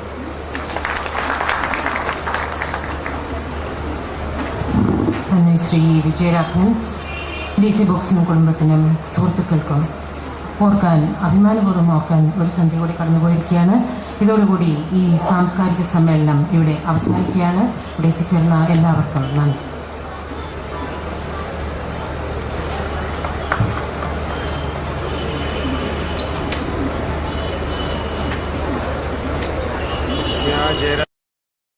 പ്രിയപ്പെട്ട സുഹൃത്തുക്കളെ, DC ബുക്സിൻ്റെ ഇന്റർനാഷണൽ ബുക്ക് ഫെയറിൻ്റെ ഭാഗമായി ഇന്നത്തെ ഈ സായന്തനത്തിൽ മലയാളികളുടെ ശിഷ്യനായ മലയാളികളുടെ സ്വന്തം നാടകകാരെ എന്നില്ല എന്നാണ് നാടകകാരെ സമ്പൂർണ്ണ നാടകകൃതികളുടെ പ്രകാശനം നടന്നു കഴിഞ്ഞ വേദിയിൽ നിങ്ങൾക്ക് മുന്നിൽ ഒരല്പസമയം മർമ്മത്തിൻ്റെ ചില നിമിഷം അവതരിപ്പിക്കുന്ന വേണ്ടിയാണ് ഞാനിവിടെ നിൽക്കുന്നത്. മിക്കവാറും DC ബുക്സിൻ്റെ എല്ലാ എക്സിബിഷൻസിലും ഒരു നിലയം വിദ്വാനെ പോലെ എൻ്റെ പരിപാടികൾ കഴിഞ്ഞ കുറേ കാലമായിട്ട് ആകാശവാണിയിലൊക്കെ നമ്മൾ പണ്ടേ പറയും, ഏതെങ്കിലും പരിപാടി കഴിഞ്ഞ ഒരു സ്ഥലമോ അല്പം ബാക്കി വരുമ്പോൾ ഇനി നിലയം വിദ്വാൻ അവതരിപ്പിക്കുന്ന പരിപാടി എന്ന് പറയും. അപ്പോൾ അതുപോലെ ഇപ്പോൾ തിരുവനന്തപുരത്തും കോഴിക്കോടും ഇവിടെ തന്നെ ഇപ്പോൾ കഴിഞ്ഞ വർഷം ഉണ്ടായിരുന്നു. അപ്പോൾ ഇത് ഒരു സ്ഥിരം വേദിയാണ്. കാണികൾ മാറി മാറി വരും എന്നതാണ് ഒരു പെർഫോമറെ സംബന്ധിച്ചിടത്തോളം സന്തോഷം. ഈ പരിപാടി കാണാൻ നമ്മുടെ മലയാള സിനിമയിലെ ശ്രീനേട്ടനും എൻ്റെ പ്രിയ സുഹൃത്തായ രഞ്ജിത്തും എല്ലാവരുമുണ്ട് എന്നത് എനിക്ക് വലിയൊരു കുട്ടേട്ടനും ഉണ്ട്, വലിയ ആഹ്ലാദം നൽകുന്നുണ്ട്. ഏറ്റവും കൂടുതൽ ഇപ്പോൾ എറണാകുളത്ത് കൊതുകുകളാണെന്ന് ചോദിച്ചാൽ എനിക്ക് തോന്നുന്നു ഇപ്പോൾ കൊതുകിനെ പോലും തോൽപ്പിക്കുന്ന രീതിയിൽ ഇപ്പോൾ ഫ്ലെക്സുകളാണ് ഇങ്ങനെ നിറഞ്ഞു നിൽക്കുന്നത്. പണ്ടൊക്കെ നമ്മൾ പറയും ഒരാളുടെ ഒരു ഫോട്ടോ എടുക്കാനുള്ള ബുദ്ധിമുട്ടൊക്കെ മാറി ഫ്ലെക്സ് ബോർഡുകളും ഫ്ലെക്സും ഫ്ലാറ്റും ഫോണും 3F ആണ് ഇപ്പോഴത്തെ കേരളം മുഴുവൻ, പ്രത്യേകിച്ച് എറണാകുളത്തും. എല്ലാവരുടെ കയ്യിലും 1, 2, 4 ഫോണുകൾ ഉണ്ടാവും. അവരുടെ തന്നെ ഫ്ലെക്സുകൾ ചിലപ്പോൾ നഗരത്തിൽ വെച്ച് അവർ തന്നെ നോക്കി നിൽക്കുന്ന കണ്ടിട്ടുണ്ട്. പിന്നെ അവിടെ ഇവിടങ്ങളിലുമായി ഇങ്ങനെ ഫ്ലാറ്റുകളും പോകുന്നുണ്ട്. ഞാൻ വരുന്ന വഴിയിലൂടെയും കണ്ടതാണ്. അപ്പോൾ നമ്മളത് കേരളം തന്നെയാണോ എന്ന് തോന്നിപ്പിക്കുന്ന രീതിയിലാണ് കാര്യങ്ങൾ കണ്ടുകൊണ്ടിരിക്കുന്നതും കേട്ടുകൊണ്ടിരിക്കുന്നത്. അപ്പോൾ ഞാൻ ആരംഭിക്കുന്നത് നമുക്ക് മലയാളത്തിനെ പറ്റി പറഞ്ഞുകൊണ്ടാണ്. കുറേ കാലം കഴിഞ്ഞാൽ ഒരു 5, 6 മാക്സിമം ഒരു 10 കൊല്ലം കഴിഞ്ഞാൽ ഇങ്ങനെ ഒരു ഭാഷ തന്നെ ഉണ്ടാകുമോ എന്ന് സംശയിക്കേണ്ടിയിരിക്കുന്നു. അങ്ങനെയാണ് നമ്മുടെ കാര്യങ്ങളുടെ പോക്ക്. അപ്പോൾ മലയാളത്തെ വന്ദിച്ചുകൊണ്ട് നമുക്ക് ആരംഭിക്കാം. അല്ലെങ്കിൽ നമ്മുടെ മലയാളത്തിന് എൻ്റെ പ്രണാമം അർപ്പിച്ചുകൊണ്ട് ആരംഭിക്കട്ടെ. തുഞ്ചൻ തൻതിരുനാരായത്തിൻ തുഞ്ചാലാടി കൊഞ്ചും കിളിമകൾ പാടി വളർത്തിയ മഞ്ജുതരം മൊഴി മലയാളം, മഞ്ജുതരം മൊഴി മലയാളം. തുഞ്ചൻ തൻതിരുനാരായത്തിൻ തുഞ്ചാലാടി കൊഞ്ചും കിളിമകൾ പാടി വളർത്തിയ മഞ്ജുതരം മൊഴി മലയാളം, മഞ്ജുതരം മൊഴി മലയാളം. അമ്മിഞ്ഞപ്പാൽ തുള്ളികളായി നമ്മിലലിഞ്ഞു മലയാളം, അമ്മയുറക്കാൻ പാടിയ പാട്ടിലെ അൻപാണല്ലോ മലയാളം. അമ്മിഞ്ഞപ്പാൽ തുള്ളികളായി നമ്മിലലിഞ്ഞു മലയാളം, അമ്മയുറക്കാൻ പാടിയ പാട്ടിലെ അൻപാണല്ലോ മലയാളം. മാമ്പൂവിൻ മണമോലും നമ്മുടെ നന്മൊഴി നറുമൊഴി മലയാളം, മാമ്പൂവിൻ മണമോലും നമ്മുടെ നന്മൊഴി നറുമൊഴി മലയാളം. ഇളനീർ മധുരം ഇനിയും നമ്മുടെ ഹൃദയത്തിരുമൊഴി മലയാളം. ഹൃദയത്തിരുമൊഴി മലയാളം. മലയാളം തുഞ്ചൻ തൻ തിരുനാരായത്തിൽ കുഞ്ചൻ തൻ തിരുനാരായത്തിൽ തുഞ്ചൂഞ്ഞാലാടി കൊഞ്ചും കിളിമകൾ പാടി വളർത്തിയ മഞ്ചുതരം മൊഴി മലയാളം. മഞ്ചുതരം മൊഴി മലയാളം.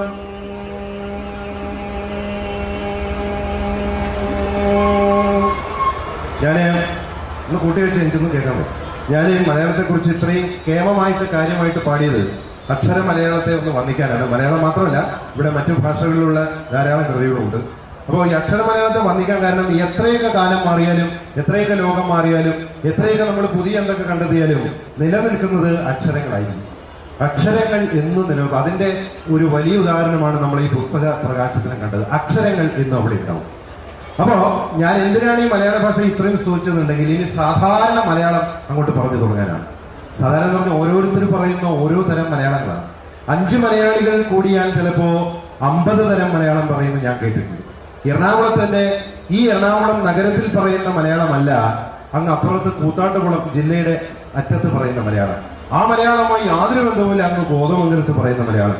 ഇതിൽ നിന്ന് തികച്ചും വിരുദ്ധമാണ് വൈപ്പിൻകരയിലും പറവൂരും പറയുന്ന മലയാളം. അപ്പൊ ഒരു ജില്ലയിൽ തന്നെ എത്ര മലയാളം ഉണ്ടെങ്കിൽ 14 ജില്ലകളിൽ എത്ര മലയാളം.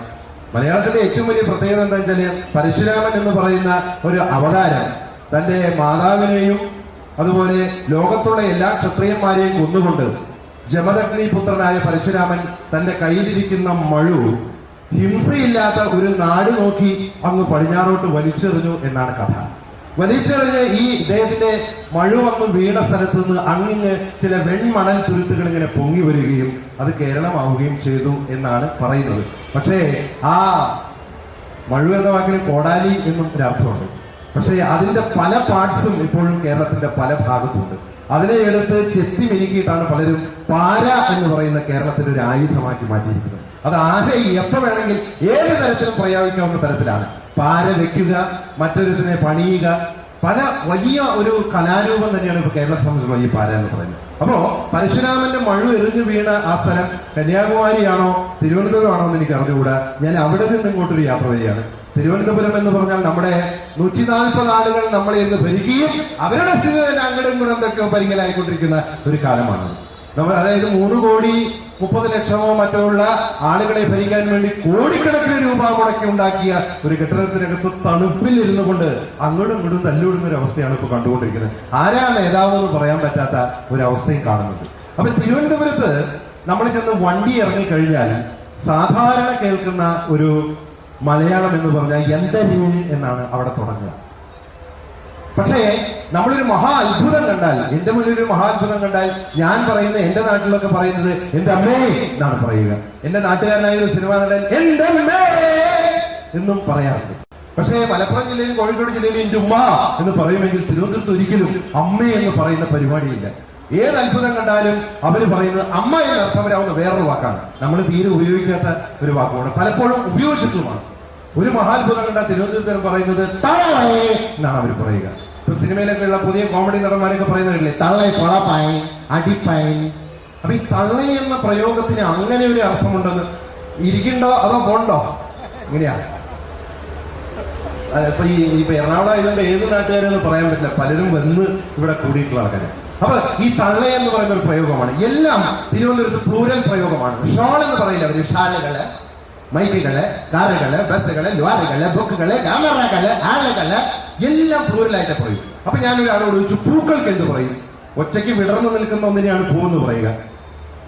ഒറ്റയ്ക്ക് നിൽക്കുന്നു അല്ലെങ്കിൽ പൂവ് ഒന്നിലധികമായാൽ അത് ഓൾറെഡി പ്ലൂരലായി, പൂക്കൾ. ഞാൻ ജയിക്കാൻ വേണ്ടി ഒരാളെ വിളിച്ചു പൂക്കൾക്ക് എന്ത് പറയും? അയാളെ തോപ്പിച്ച് അയാൾ പറഞ്ഞു പൂക്കൾ എന്നാണ് അയാൾ പറഞ്ഞത്. പിന്നെ തിരുവനന്തപുരത്ത് കുട്ടികളെയൊക്കെ അപ്പികൾ എന്നാണ് വിളിക്കുക. നമുക്ക് ഇതാണ് അർത്ഥം. കുട്ടികളെ കാലിൽ അമ്മമാരി അപ്പയിട്ട കണ്ണാ എന്ന് പറയുന്നത്. ഇതൊക്കെ തിരുവനന്തപുരത്ത് പോയപ്പോഴുണ്ടായ അനുഭവങ്ങളാണ്. തിരുവനന്തപുരത്തിന്റെ ഒരു പൊതു സ്വഭാവം, ഒരു സാധാരണ ഒരു ആള് മറ്റൊരാളെ കണ്ടുവരിക്കുന്നത് അപ്പൊ എന്താ ചെയ്യണത്? ഞാനിവിടെ ഒരു ബാങ്കിലെ മാനേജറാണ്, എത്ര ശമ്പളമുണ്ട്? 3 ലക്ഷം വരും. ആ ബാങ്കിന് പ്രൈവറ്റാ. പക്ഷേ മറ്റൊരാൾ ചോദിക്കും, അപ്പൊ എന്തൊരു ചെയ്യണത്? ഞാനിവിടെ ഒരു ഗവൺമെന്റ് ഓഫീസിലാ. ആഹാ, എന്ത് ശമ്പളം വരും? ഒരു 750 രൂപ. ആഹാ, കൊള്ളാം കേട്ടാ എന്നാണ് പറയുക. അതായത് ഒരു സെക്രട്ടേറിയറ്റ് ലൈനാണ് അവിടുത്തെ കാര്യങ്ങളുടെ, ചിന്തയുടെ, ആളുകളുടെ അംഗീകാരത്തിന്റെ അടിത്തറ. തിരുവനന്തപുരത്ത് നിന്നാണ് ആദ്യകാലത്ത് സിനിമയുമായി ബന്ധപ്പെട്ട കാരണവന്മാരൊക്കെ. മലയാള സിനിമയിലെ ആദ്യത്തെ ഹീറോ എന്ന് പറയുന്നത്, സിനിമ തുടങ്ങിയിട്ട് കാലം കുറയും, ആദ്യത്തെ ഒരു സമ്പൂർണ്ണ ഹീറോ എന്ന് പറയുന്നത് തിക്കുറിശ്ശി സുകുമാരൻ നായർ എന്നൊരു ആക്ടറാണ്. നിങ്ങൾ അറിയും, ഇതുപോലെ ഒരു മുണ്ടിട്ട് ഇങ്ങനെ ഒരു വാക്കിംഗ് സ്റ്റിക്കുമായി കഴിഞ്ഞാൽ ഇന്ന് നമ്മൾ ഈ എറണാകുളത്ത് പട്ടണത്തിൽ ഇങ്ങനെ കഴുത്തിൽ മറ്റേ സംഗതി കെട്ടി നടക്കുന്ന ആളുകളെക്കാൾ യോഗ്യതയായിരുന്നു. തിക്കുറി സാറിന്റെ കാലത്ത് അദ്ദേഹത്തെ നായികമാർ വിളിച്ചിരുന്നത് അങ്ങ്, ഭവാനി, എന്നൊക്കെയായിരുന്നു. ഇന്നിപ്പോ അത് പോയി എടാ പോടാ തെണ്ടി എന്ന് വരെയായി. സിനിമയിലും മാത്രമല്ല ജീവിതത്തിലൊക്കെ ആൺകുട്ടികളും പെൺകുട്ടികളും സംസാരിക്കുന്ന കേട്ട് കഴിഞ്ഞാൽ എടാ ഓടാ അടി വെക്കുന്ന പോലൊരു സംഭവമാണ്. പക്ഷെ തിക്കുറി സാറിന്റെ ഒരു കാലഘട്ടത്തിനോടൊപ്പം തന്നെയാണ് വേറെ ചില ആളുകളെ സിനിമയിൽ നമ്മൾ കാണാൻ തുടങ്ങിയത്. ഇപ്പൊ ഇത് ഈ നിലാവ് എന്ന് പറയുന്നത് വളരെ പ്രശ്നമായിരിക്കുകയാണ്. ഇപ്പൊ നിലാവിനെ നോക്കിയിട്ട് പണ്ടത്തെ പോലെ പാട്ടൊന്നും പാടാൻ പറ്റില്ല. നിലാവിനെ നോക്കിക്കൊണ്ട് നമ്മൾ സുന്ദരിയുടെ സുന്ദര വദനം എന്ന് പറയും, നല്ല ഭംഗിയുള്ള സുന്ദരന്മാരെ കണ്ടാലും പറയും മന്നവേന്ദ്ര എന്ന് പറയും. പക്ഷേ നമ്മുടെ മാധവൻ നായരും കൂട്ടരും പോയിട്ട് നമ്മുടെ ഒരു പേടകത്തിലൂടെ കയറി അങ്ങ് അവിടെ ചെന്നുകൊണ്ട് മൂൺ ഇമ്പാക്ട് പ്രോവിലൂടെ ചന്ദ്രന്റെ മുഖം കണ്ടപ്പോ കറുത്ത ദോശയ്ക്ക് ഓട്ട വീണ കണക്കായി പോയി ചന്ദ്രന്റെ ഒരു രൂപം. ചന്ദ്രൻ അങ്ങ് മാറിപ്പോയി. അപ്പൊ ചന്ദ്രനെ കുറിച്ചും നിലാവിനെയും കുറിച്ച് പാട്ടുപാടിയ ഒരു നായകൻ ഉണ്ടായിരുന്നു പണ്ട്. നായികമാരുടെ മുഖത്ത് നോക്കി അദ്ദേഹം നായികമാരെ വിളിക്കുന്നതും നിലാവിനെ വിളിക്കുന്ന പോലെയാണ്. അതിസുന്ദരിയായി നോക്കി നായികയെ നോക്കി വൃശ്ചികപ്പൂ നിലാവേ പിച്ചകപ്പൂ നിലാവേ മച്ചിന്റെ മേലിരുന്നൊളിച്ചു നോക്കാൻ ലജ്ജയില്ലേ ലജ്ജയില്ലേ നിനക്കൂ ലജ്ജയില്ലേ വൃശ്ചികപ്പൂ നിലാവേ പിച്ചകപ്പൂ നിലാവേ മച്ചിന്റെ മേലിരുന്നൊളിച്ചു നോക്കാൻ ലജ്ജയില്ലേ ലജ്ജയില്ലേ നിനക്കൂ. ചന്ദ്രനോടൊക്കെ പൊക്കോളാൻ പറയും. കാരണം നായികയുടെ മുഖത്ത് എന്നും പൗർണമി ഉള്ളതുകൊണ്ട് നിലാവ് ഒളിഞ്ഞു നോക്കണ്ട എന്നാണ്. പിന്നെ മാത്രമല്ല ഈ ചന്ദ്രനെ നോക്കിക്കൊണ്ട് നമ്മുടെ ആളുകൾ പോകുന്നതിന് മുമ്പ് വയലാർ പാട്ട് എഴുതിയപ്പോ അതും അഭിനയിച്ചത് ഇദ്ദേഹമായിരുന്നു. അതും നിങ്ങൾ കേട്ടാണ്. തങ്കത്താഴിക കുടമല്ല താരാപഥത്തിലെ രഥമല്ല ചന്ദ്രബിംബം കവികൾ പുകഴ്ത്തിയ സ്വർണമയൂരമല്ല തങ്കത്താഴിക കുടമല്ല. ആ സുന്ദരിമാരുടെ മുഖം നിലാവ് പോലായിരുന്നു. അതല്ലെങ്കിൽ നിലാവിനെ തോൽപ്പിക്കുന്നവരായിരുന്നു ആ സുന്ദരി. അവൾ അടുത്തു വന്നില്ലെങ്കിൽ അവളെ നോക്കി, അവളെ പിണങ്ങിപ്പോയാൽ അവളെ നോക്കി മറ്റൊരു തരത്തിൽ. ഇങ്ങനെയായിരുന്നു നമ്മുടെ പാട്ടുകൾ പാടിക്കേട്ടിരുന്നത്. പക്ഷെ ആ പാട്ടൊക്കെ ഇപ്പം മാറിപ്പോയി. ഇപ്പൊ കേൾക്കുന്ന പാട്ടെന്ന് പറഞ്ഞാൽ ഒരു സുന്ദരി നടന്നു പോകുമ്പോ നടന്നാൽ നീ, അന്നത്തെ പാട്ടിൽ അങ്ങനെയാണ്. പാട്ടിന്റെ ഒപ്പം വേറൊരു തരത്തിൽ ആടുകയും പാടുകയായിരുന്നു നായകൻ. അതുകൊണ്ട് നിന്റെ മിഴിയിൽ നീലോൽപ്പലം നിന്നുടെ ചുണ്ടിൽ പൊന്നശോകം നിൻ കവിളിണയിൽ കനകാംബരം നീയൊരു നിത്യവസന്തം. നായികയുടെ ഒപ്പം നടന്നുകൊണ്ട്. ഇന്നിപ്പോ നായകൻ നടന്നു പോകുമ്പോൾ നായകൻ പാടുന്ന കോഴിയിറച്ചിന്റെ പാട്ടാണ്. ഈ അടുത്ത കാലത്ത് പാട്ട് കേട്ടു. നായികൻ നടന്നു പോകുമ്പോൾ നായകൻ വളരെ സ്നേഹപൂർവ്വം പാടുന്നു കോഴി ചുമ്മാ കൊത്തിപ്പാടാതെ ചിക്കൻ ചില്ലി ഫ്രൈ ആയി നിന്നെ കൊത്തി വീഴും ഞാൻ. ഒരു നായിക നടന്നു പോകുമ്പോൾ അവളെ കോഴിയിറച്ചിയായിട്ട് കൊത്തി തിന്നും എന്ന് പറയുന്ന ഒരു അവസ്ഥയിലാണ്. എനിക്ക് തോന്നുന്നു ഈ സിനിമ പ്രൊഡ്യൂസർമാരൊക്കെ മാറിയിട്ടുണ്ടായിരിക്കും അല്ലേ? ചില പ്രൊഡ്യൂസർമാരൊക്കെ ചിലപ്പോൾ കോഴി കച്ചവടക്കാരായിരിക്കും. അപ്പൊ പറയും നമ്മുടെ കച്ചവടത്തിന്റെ ഒരു പാട്ട്. അപ്പൊ ഏത് കച്ചവടത്തിന്? നമ്മുടെ കോഴി കച്ചവടത്തിന്റെ എന്നാ അവനൊരു പാട്ടിരിക്കട്ടെ എന്നതാണ്. അപ്പൊ അങ്ങനെ ആകപ്പാടെ പാട്ട്. പിന്നെ അതിസുന്ദരിയായ ഒരു നായിക നടന്നു പോകുമ്പോ വയലാർ രാമവർമ്മ എഴുതിയത് പെൺചിറകൊതുക്കിയ പ്രാവുകൾ പോലുള്ള ചഞ്ചല പദങ്ങളോടെ നീ മന്ദം മന്ദം നടക്കുമ്പോൾ താനേ പാടുമൊരു മണ്ണിതഞ്ചിക ഈ ഭൂമി. പ്രാവ് നടക്കുന്ന കണ്ടിട്ടില്ലേ? എന്റെ കൂടെ ഞാൻ കോളേജിൽ പഠിക്കുമ്പോൾ എന്റെ കൂടെ പഠിച്ച പെൺകുട്ടികളുടെ അന്നത്തെ നടയുടെ ഫാഷൻ പ്രാവ് നടയായിരുന്നു. അന്നത്തെ പെൺകുട്ടികൾ അങ്ങനെ ദാവണി ഉടുത്ത പെൺകുട്ടികള് പ്രാവ് നടാൻ ഒരു സ്റ്റൈൽ ഉണ്ടായിരുന്നു. അപ്പോ ഒരു പെൺകുട്ടി ഇങ്ങനെ ശരീരം ഒതുക്കി വെച്ചുകൊണ്ട് ഒരു പ്രാവ് അന്താരാഷ്ട്ര സാംസ്കാരിക പരിപാടിയിൽ നിന്ന് 2 പുസ്തകങ്ങളുടെ പ്രകാശനമാണ് നിർവഹിക്കപ്പെടുന്നത്. ശ്രീ ഉറുമ്പ് രചിച്ച സുന്ദരികളും സുന്ദരന്മാരും അതിൻ്റെ 50 വർഷം പിന്നിടുകയാണ്. 50 വർഷത്തെ വായനാ ചരിത്രത്തിൽ മലയാളത്തിൽ ഏറ്റവും കൂടുതൽ വായിക്കപ്പെട്ട കൃതികളിൽ ഒന്നാണ് സുന്ദരികളും സുന്ദരന്മാരും. നോവൽ ചരിത്രത്തിൽ തന്നെ ആ കൃതിക്ക് ഒരു പ്രത്യേക സ്ഥാനമുണ്ടെന്ന് വിശ്വസിക്കുന്നു. നോവലിൻ്റെ ഘടനയെയും ആഖ്യാന രീതിയെയും മാത്രമല്ല, മലബാർ സമരത്തിൻ്റെ, മലബാർ ലഹളയുടെ പശ്ചാത്തലത്തിൽ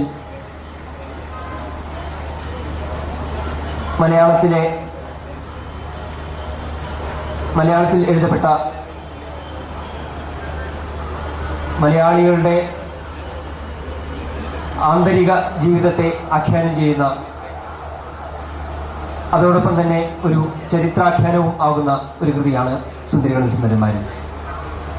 1954 ഒരു വലിയ കഥ എന്ന പേരിൽ സുന്ദരികളും സുന്ദരന്മാരും എന്ന പേര് നൽകാതെ മാതൃഭൂമി ആഴ്ച പതിപ്പിൽ ഘടശയായി പ്രസിദ്ധീകരിക്കുകയായിരുന്നു ആദ്യം. പിന്നീട് 1958 അത് പുസ്തകരൂപം പ്രാപിക്കുന്നത്. ഈ പ്രത്യേക പതിപ്പിൽ 54 മാതൃഭൂമി ആഴ്ച പതിപ്പിൽ ശ്രീ MV ദേവൻ വരച്ച ചിത്രങ്ങളോടുകൂടിയാണ് ഈ പതിപ്പ് പുറത്തിറക്കുന്നത്. മറ്റൊരു പുസ്തകം അഭിനയകല ഒരാമുഖം, ശ്രീ TM എബ്രഹാം രചിച്ചത്. മലയാള നാടക വേദിയിൽ തൻ്റെ വ്യത്യസ്തമായ ശബ്ദം, വ്യത്യസ്തമായ നാടക ബോധം എല്ലാം പ്രകടിപ്പിക്കുന്ന TM എബ്രഹാം അഭിനയകലയെക്കുറിച്ച്, അഭിനയത്തിൻ്റെ വിവിധ വശങ്ങളെക്കുറിച്ച്, പാശ്ചാത്യവും പൗരസ്ത്യവുമായ രീതി പദ്ധതികളെക്കുറിച്ച് സാധാരണക്കാർക്ക് മനസ്സിലാവുന്ന രീതിയിൽ വിദ്യാർത്ഥികൾക്കും നാടക സ്നേഹികൾക്കും ഉപകാരപ്പെടുന്ന രീതിയിൽ അഭിനയകലയെക്കുറിച്ച് വിവരിക്കുകയാണ് ഈ ഗ്രന്ഥത്തിൽ.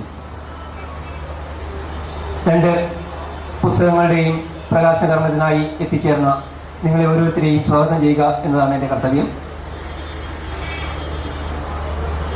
ഇന്ന് സുന്ദരികളും സുന്ദരന്മാരും പ്രകാശിപ്പിക്കുന്നത് ശ്രീ സുകുമാർ അഴീക്കോടാണ്. അദ്ദേഹത്തെ മലയാളികൾക്കാർക്കും പരിചയപ്പെടുത്തേണ്ട ആവശ്യമില്ല. നിങ്ങളുടെ ഓരോരുത്തരുടെ പേരിലും DC ബുക്സ് അന്താരാഷ്ട്ര പുസ്തകോത്സവത്തിൻ്റെ പേരിലും അദ്ദേഹത്തെ ഞാൻ സ്വാഗതം ചെയ്യട്ടെ.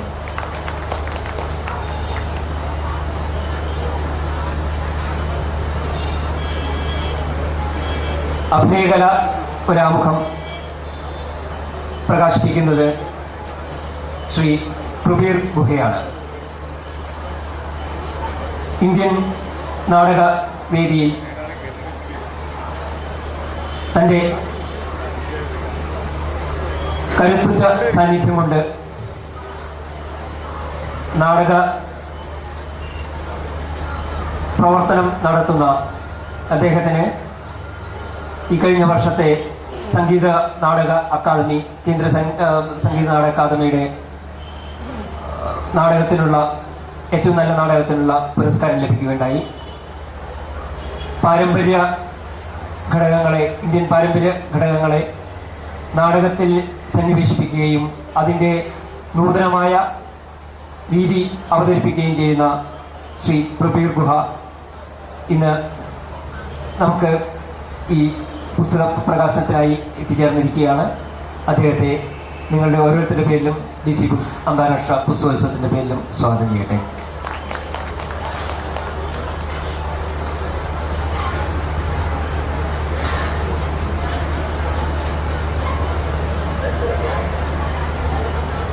തൻ്റെ വ്യത്യസ്തമായ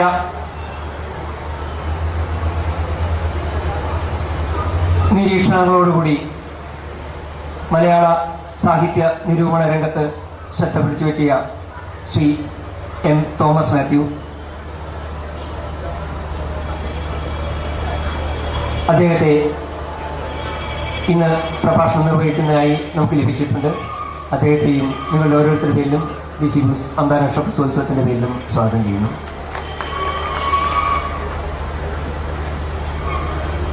അഭിനയകല ഒരാമുഖം എന്ന കൃതി രചിച്ച TM എബ്രഹാം,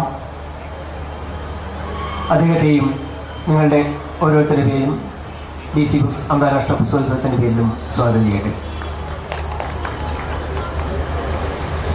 ഈ ചടങ്ങിനായി എത്തിച്ചേർന്ന നിങ്ങളെ ഓരോരുത്തരെയും പ്രത്യേകം സ്വാഗതം ചെയ്തുകൊണ്ട് ശ്രീ സുകുമാർ അഴീക്കോടിനെ പ്രഭാഷണത്തിനായി സാദരം ക്ഷണിക്കുന്നു.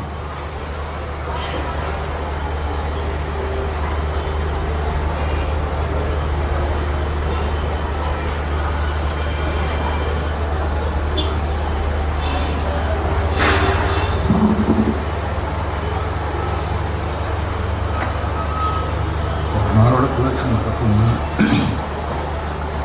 DC ബുക്സിൻ്റെ അന്താരാഷ്ട്ര പുസ്തകോത്സവത്തിൻ്റെ ഇന്നത്തെ ദിവസത്തിലെ ഒരു പ്രത്യേക പരിപാടിയിൽ ആണ് നാം ഇപ്പോൾ സംബന്ധിക്കുന്നത്. പുസ്തക പ്രകാശനം എന്ന പരിപാടി. ഈ പരിപാടിയിൽ പങ്കെടുക്കുന്ന മറ്റ് സുഹൃത്തുക്കളായ മറ്റൊരു പുസ്തകത്തിൻ്റെ കർത്താവായ ശ്രീ അബ്രഹാമിനും ആ പുസ്തകം പ്രകാശിപ്പിക്കുന്ന ബംഗാളി സാഹിത്യകാരനായ ശ്രീ പ്രബീർ ഗുഹയ്ക്കും ഇവിടെ പ്രത്യേക പ്രഭാഷണത്തിനായി എത്തിയിട്ടുള്ള എൻ്റെ സുഹൃത്ത് ഡോക്ടർ പ്രൊഫസർ തോമസ് മാത്യുവിനും ഇവിടെ കൂടിയിരിക്കുന്ന എല്ലാ ശ്രോതാക്കൾക്കും എൻ്റെ സ്നേഹവുമായുണ്ട്. സത്യത്തിൽ നാളെ ലളിതാംബിക അന്തർജനത്തെ പറ്റിയുള്ള അനുസ്മരണ പ്രഭാഷണത്തിനായിരുന്നു എന്നെ ആദ്യമേ ക്ഷണിച്ചത്. പക്ഷെ എനിക്ക് നാളെ ഒരു തരത്തിലും ഒഴിവാക്കാൻ വയ്യാത്ത ഒരു തിരുവനന്തപുരം പരിപാടിയുണ്ട്. അത് പറഞ്ഞപ്പോൾ അവർക്ക് ബോധ്യമാവുകയും ചെയ്തു. അപ്പോൾ പോകുന്ന വഴിക്കെന്ന ഇവിടെ ഒന്ന് ഇറങ്ങണം എന്ന് പറഞ്ഞ് അങ്ങനെയാണ് ഇത് സംഭവിച്ചത്. സാധാരണ നിലയ്ക്ക് ഈ സമയത്ത് ഒരു പ്രഭാഷണം ഏർപ്പെടുത്തുന്നവരും പ്രഭാഷണത്തിന് വേണ്ടി വരുന്നവരും ശിക്ഷിക്കപ്പെടേണ്ടതാണ്. ഇതൊരു മനുഷ്യത്വമാണ്. പക്ഷേ ഇതിനെ നീതീകരിക്കുന്നത് കേൾക്കാനായിട്ട് ആളുകൾ വന്നിരിക്കുന്നു എന്നുള്ളൊരു സത്യമാണ്. അതുകൊണ്ട് ഏറ്റവും കൂടുതൽ ഞാൻ സ്നേഹത്തോടുകൂടെ അഭിവാദ്യം ചെയ്യുന്നത് നിങ്ങളെയാണ്. ഒരു പുസ്തകോത്സവത്തിൽ പുസ്തക പ്രകാശനം എന്നുള്ളത് സ്വാഭാവികമായ ഒരു പരിപാടിയാണ്. അതിന് വിശേഷിച്ചൊരു വിശദീകരണമൊന്നും ആവശ്യമില്ല. രണ്ടറ്റത്തുള്ള രണ്ട് കവികളാണ് ഇവിടെ പ്രകാശനം ചെയ്യപ്പെടുന്നത്. അഭിനയത്തെ പറ്റിയുള്ള പുസ്തകം എഴുതിയ ശ്രീ അബ്രഹാം വളരെ കഴിവുള്ള ആളാണ്. അദ്ദേഹം ഇവിടെ ഇരിപ്പുണ്ട്. പക്ഷേ 50 കൊല്ലം മുമ്പ് എഴുതിയ നോവലിൻ്റെ കർത്താവ് PC കുട്ടേഷൻ നമ്മുടെ ഇടയിൽ ആസനസ്ഥനായിട്ടില്ല. പക്ഷെ അദ്ദേഹത്തിന് നമ്മുടെ ഹൃദയത്തിലൊരാസനമുണ്ട്. അതുകൊണ്ട് അദ്ദേഹം അവിടെ എല്ലാ ഹൃദയങ്ങളിലും ആസനസ്ഥനായിരിക്കുന്ന ഒരു വലിയ എഴുത്തുകാരനാണ് അദ്ദേഹം. 56 മലയാള സാഹിത്യത്തിൽ വിവിധ ഇനങ്ങളിൽപ്പെട്ട ഗ്രന്ഥങ്ങളുടെ വളരെ പുഷ്കലമായ രചനയുടെ ഒരു കാലമായിരുന്നു. ഞാൻ എഴുതിയ എൻ്റെ ആദ്യത്തെ പുസ്തകം എനിക്ക് തോന്നുന്നു 56-ലാണെന്നാണ് തോന്നുന്നത്, സീതാകാവ്യം. അന്ന് ഞങ്ങൾ കോഴിക്കോട്ട് ഒരു അസാധാരണ സുഹൃത്ത് വലയമായിരുന്നു. അതിൽ ഏറ്റവും പ്രധാനപ്പെട്ട രംഗമാണ് ഉറൂബ് എന്ന PC കുട്ടികൃഷ്ണൻ. അദ്ദേഹത്തിൻ്റെ തത്വശാസ്ത്രമാണ് മനുഷ്യരെല്ലാവരും മൂടപ്പെടുകയോ മറക്കപ്പെടുകയോ ചെയ്യുന്ന സൗന്ദര്യമുള്ളവരാണ്. സമൂഹത്തിൽ ആ സൗന്ദര്യം ആവിഷ്കരിക്കപ്പെടുന്നില്ലെങ്കിൽ കലാകാരൻ്റെ കടമ സമൂഹം പരാജയപ്പെട്ട ആ സൗന്ദര്യാവിഷ്കരണത്തെ ഏറ്റെടുത്ത് അതിനെ മറ്റൊരു ലോകത്തിലേക്ക് കാണിക്കുക എന്നുള്ളതാണ്. ഉറൂബിൻ്റെ സുന്ദരികളും സുന്ദരന്മാരും നമ്മുടെ സമൂഹം നേടാൻ വേണ്ടി ശ്രമിച്ചുവെങ്കിലും പല കാരണങ്ങളാലും പരാജയപ്പെട്ട ഒരു സുന്ദര ലോകത്തിൻ്റെ വിശ്വസനീയമായ ഒരു ചിത്രീകരണമാണ് സുന്ദരി. ദേശീയ പ്രസ്ഥാനത്തിൻ്റെ കാലം പശ്ചാത്തലമാക്കിയിട്ടാണത്. ഞാൻ ആ കഥയൊന്നും പറയുന്നില്ല. ഉറൂബ് സുന്ദരികളും സുന്ദരന്മാരും എന്നുള്ളത് ആ കാലഘട്ടത്തിലെ എഴുത്തുകാരുടെ തന്നെ മൊത്തത്തിലുള്ള ഒരു തത്വശാസ്ത്രമായി. ആമുഖമായി ഇടശ്ശേരിയുടെ കവിതയിൽ നിന്ന് ഒരു പദ്യം ഉദ്ധരിച്ചിട്ടുണ്ട്. മർത്യൻ സുന്ദരനാണ്. പല കാലത്തായിട്ട് ഉയർന്നു വരുന്ന ഒരു ദർശനമാണ് മനുഷ്യൻ്റെ സൗന്ദര്യം എന്നുള്ളത്. മനുഷ്യ സ്വഭാവത്തിൻ്റെ അധമ സീമകളും ഹീനത്വങ്ങളും എല്ലാം അവതരിപ്പിച്ച ഷേക്സ്പിയർ പോലും മനുഷ്യത്വം, മനുഷ്യവംശം എത്ര രമണീയമായ പദം എന്ന് അദ്ദേഹത്തിൻ്റെ ഒരു നാടകത്തിൽ പ്രസ്താവിച്ചിട്ടുണ്ട്. എഴുത്തുകാരൻ എപ്പോഴും ഈ വൈരൂപ്യം കിട്ടിയാൽ വൈരൂപ്യത്തിൻ്റെ ഒരു അന്തർഖനനം നടത്തുന്ന ആളാണ്. ഈ വൈരൂപ്യം നമ്മൾ തന്നെ നമ്മുടെ സൗന്ദര്യത്തിന് കൊടുത്ത ഒരു രൂപാന്തരമാണ്. ഇതാണ് അതിലെ തമാശ. നമ്മൾ സ്വയം വിരൂപരാവുകയാണ്. അത് മനുഷ്യന് ഒരു സമാന്തര മാർഗം കാണിച്ചു കൊടുക്കുകയാണ് കല. അങ്ങനെ അതൊരു സമാന്തര സൃഷ്ടിയായിട്ട് മാറുന്നു. കലാകാരന്മാരുടെ ഈ കൃതികൾ നോക്കിയിട്ട് ദൈവം മനുഷ്യനെ കൂടുതൽ കൂടുതൽ ശ്രേഷ്ഠമായ തലങ്ങളിലേക്ക് എത്തിക്കുന്നുണ്ടായിരുന്നെങ്കിൽ ഇതിനു മുമ്പ് ലോകം നന്നായിരുന്നു. അത് സംഭവിക്കുന്നില്ല. അതുകൊണ്ട് ദൈവത്തിൻ്റെ സമാന്തരമായി ദൈവത്തിന് വന്ന പിശക് ചൂണ്ടിക്കാണിച്ചുകൊണ്ടാണ് കൃതികൾ പ്രത്യക്ഷപ്പെടുന്നത്. അന്നത്തെ സാഹിത്യ ലോകവും അങ്ങനെയായിരുന്നു. കോഴിക്കോട്ടെ ഞങ്ങൾ ഇപ്പോഴും ഓർത്തിട്ട് വിഷമിക്കുന്ന ഒരു ഇന്നില്ലാതെ പോയതുകൊണ്ട് ദുഃഖിക്കുന്ന ഒരു സ്നേഹവലയമായിരുന്നു ഞങ്ങളെല്ലാവരും ഉണ്ടായിരുന്നു. SK പൊറ്റക്കാട്, ബഷീർ വീട്ടിലായിരിക്കും. നമ്മുടെ കോഴിക്കോട്ട് അങ്ങാടിയിൽ ഇങ്ങനെ നടന്ന് വൈകുന്നേരമാകുമ്പോൾ ആരാണ് അവശേഷിക്കുന്നത് എല്ലാം കൂടെ ഞങ്ങൾ ഏതെങ്കിലും ചായപ്പീടികയിൽ പോയി ചായ കഴിച്ച് ദിവസേന അങ്ങോട്ടും ഇങ്ങോട്ടും കളിയാക്കി ഒരു തരത്തിലും ഒരു വിരോധമില്ലാത്ത ഒരു ലോകമായിരുന്നു അന്നത്തെ എഴുത്തുകാരുടെ. ഇന്ന് അത് ഉപലഭ്യമല്ലെന്ന് തോന്നുന്നു. ഞാൻ ഉറൂബിൻ്റെ മരണം ഞാൻ യൂണിവേഴ്സിറ്റിയിൽ പ്രൊഫസറായിരിക്കുമ്പോഴാണ് അത് കേട്ടിട്ട് എനിക്കൊരു 5-6 മിനിറ്റ് നേരത്തേക്ക് എന്താ സംഭവിച്ചതെന്ന് എനിക്കറിയില്ല. അപ്പോൾ അവിടെ എൻ്റെ കൂടെ ഉണ്ടായിരുന്ന അധ്യാപകരൊക്കെ എനിക്കെന്തോ അസുഖം വന്നു എന്ന് തോന്നിച്ചു. അതൊരു പൊറ്റക്കാടിൻ്റെ മരമാണ്. പൊറ്റക്കാട്, ഉറൂബ്, കൊടുങ്ങല്ലൂർ, തിക്കോടിയൻ, NP മുഹമ്മദ്, MT വല്ലപ്പോഴും കാണും.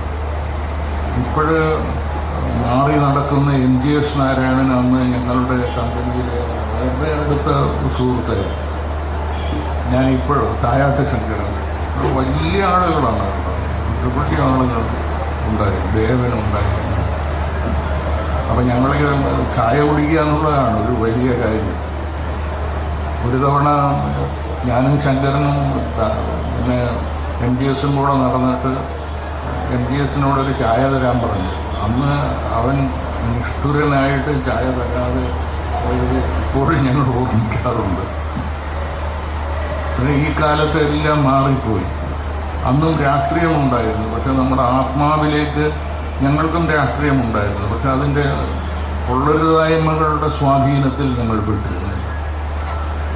അന്ന് രാഷ്ട്രീയം എന്ന് പറയുന്നത് ജവഹർലാൽ നെഹ്റു ചരമമടഞ്ഞ അത്യന്ത സമീപ കാലഘട്ടമാണ്. അപ്പോഴും ആ പഴയ ശോഭയുണ്ടായിരുന്നു. അപ്പോൾ അങ്ങോട്ട് ആളുകളുടെ കൂട്ടത്തിൽ ഉറവ് എന്നെ പറ്റി ഞാൻ വരുന്നുണ്ടെങ്കിൽ ഒഴിച്ചു പറയുക ക്ഷുബ്ധം മാഷ് വരുന്നു എന്ന് പറയും. ഒരു കാലത്ത് കോഴിക്കോട്ട് ക്ഷുബ്ധം മാഷ് എന്ന് പറഞ്ഞാൽ സർവർക്കും അറിയാം അത് എൻ്റെ വിളിപ്പേരാണ്. അങ്ങനെ ഗുരുവിൻ്റെ വീട്ടിൽ ചെന്നിട്ട് ഇത് കേട്ടിട്ട് അങ്ങവരുടെ മക്കൾ എന്നിട്ട് അതാണ് എനിക്ക് സഹിക്കാൻ പറ്റാറില്ല. പിള്ളേർ എന്നെ ക്ഷുബ്ധം മാഷ്, അങ്ങവരുടെ ഭാര്യയും വിളിക്കാറുണ്ട്. പക്ഷേ ഇതൊക്കെ ഞങ്ങൾ നേരം പോക്കായിട്ടെടുത്തൊരു കാലമായിരുന്നു. അത്തരത്തിലൊരു ഹൃദയ നൈർമല്യത്തിൻ്റെ കാലം എഴുത്തുകാരുടെ ഇടയിൽ കോഴിക്കോട്ടല്ലാതെ വേറെ പട്ടണത്തിൽ തന്നെ ഉണ്ടായിട്ടുണ്ടോ എന്ന് സംശയിക്കുക. എല്ലാവരും ഈ അവനവൻ്റെ അഹന്തയെ ദൂരീകരിക്കാനായിട്ട് എല്ലാറ്റിനെയും സമഭാവനയോടെ കാണുന്നതിന് ഒരു ഉപായം ഉണ്ടായിരുന്നു. അത് നേരിയ നർമ്മമാണ്. ആ നർമ്മം അവനവൻ്റെ നേരെയും മറ്റുള്ളവരുടെ നേരെയും എല്ലാം ഉപയോഗിക്കും. അപ്പോൾ ആ രീതിയിലുള്ള അങ്ങനെയാണ് അദ്ദേഹം ഈ സുന്ദരികളും സുന്ദരന്മാരും ആ കാലഘട്ടത്തിൻ്റെ സ്വഭാവത്തെപ്പറ്റി ഒരു ചെറിയ സംഗതി കൂടെ പറഞ്ഞ് ഇതിൻ്റെ 50 കൊല്ലം കഴിഞ്ഞിട്ട് നിൽക്കുന്നു. നമ്മുടെ മലയാള സാഹിത്യത്തിലെ ശാശ്വത സംഭാവനകളിൽ ഒന്നാണിത് എന്ന് ഒരു നൂറ്റാണ്ടിൻ്റെ പകുതിയിലൂടെ എത്തിയിട്ട് നമ്മുടെ മുമ്പാകെ തലയുയർത്തിപ്പിടിച്ച് ഈ കൃതി ശാശ്വതികതയുടെ പരിവേഷം അണിഞ്ഞതായിട്ട് ഭാവിക്കുന്നത് പോലെ എനിക്ക് തോന്നുന്നു.